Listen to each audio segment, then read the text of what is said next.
Hi, today we're going to talk about fact or fiction and to dispel some of the myths in regards to icing injuries after you've had an injury.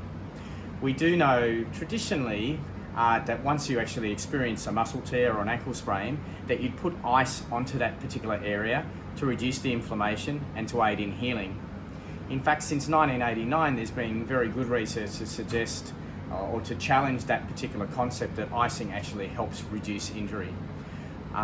We know that two systematic reviews recently in 2004-2008 challenge the fact that ice actually helps in healing of an injured ankle or a hamstring or any other body part that we've damaged.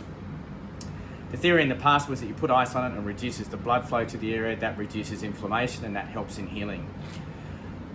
What we think occurs is that unfortunately putting ice onto an area actually reduces the blood flow, and the normal swelling you get around that area actually is advantageous to the healing of the damaged tissue.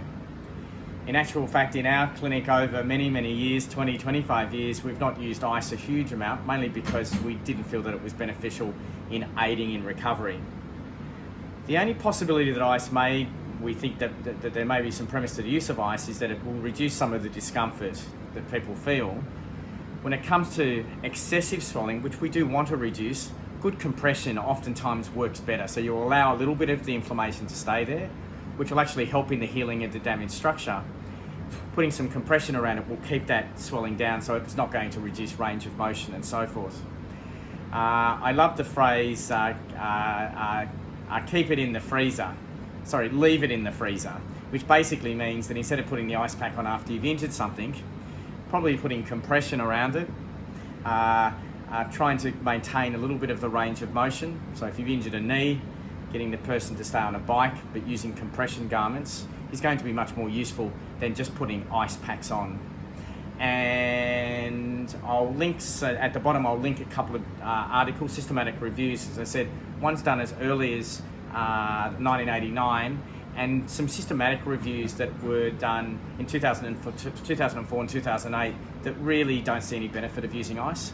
And then there was a review done, I believe, in Ireland that was in 2016, looking at the comparison, say, between using ice and strengthening after you've had an ankle injury, and they found that actually strengthening the ankle with exercises and so forth reduces the incidence of reoccurrence and allows for a quicker return to sport.